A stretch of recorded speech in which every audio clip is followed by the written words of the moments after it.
The Joe Rogan Experience.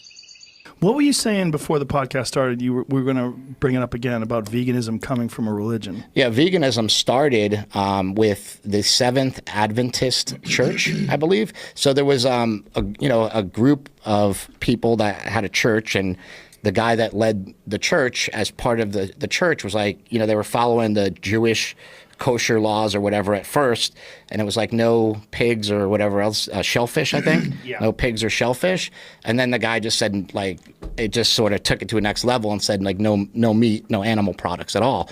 And so these people that were in this church were like the first real group of vegans.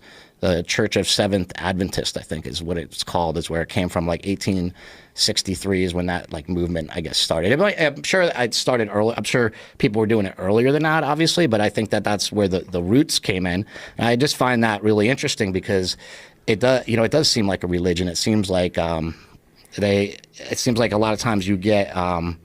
I get called out a lot on Instagram and stuff like that from people that are vegan saying, like, I can't believe you do this and blah, blah. But I would never go on their page and say anything to them at all. Well, they're proselytizing. I mean, that's a big part of this whole community. There's the moral high ground. They stand on it. And then a lot of these people, especially people with vegan in their name and their screen name, they always go after people. Yeah. And they try to shame people. And what they're doing is, in many ways, is a very good thing. They're not participating in factory farming, right? They're not participating in the horrors that we see in these fucking PETA videos where you see cows and pigs and chickens that are just being tortured. All that is disgusting, and that should be eliminated and shouldn't be a part of modern culture.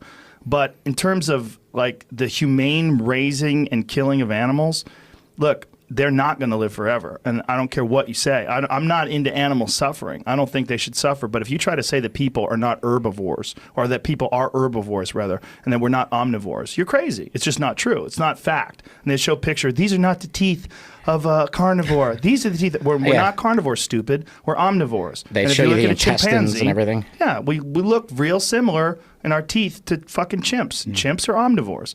And the human diet is a very complex thing.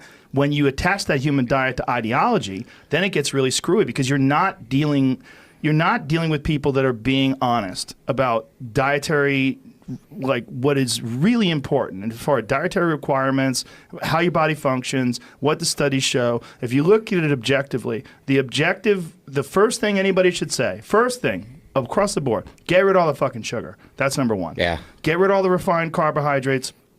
Eat more vegetables. I think you guys don't. Eat more vegetables. Eat healthy fats. Get some form of omega fatty acids. Recognize that the omega fatty acids that you get from flaxseed oil are not as bioavailable. It's fact from studies. Not as bioavailable as the omega fatty acids you get from fish and meat. Yeah. They're just not. The meat, the protein. You say, well, broccoli has 15 grams of protein. It's not as bioavailable, you fucks, and you know it's not. It's just not. Yeah. So you can get bioavailable protein from plants. You get it from hemp. You get it from quinoa. You get it from peas. Pea protein's very good. But it's not as good as the protein that you get from meat.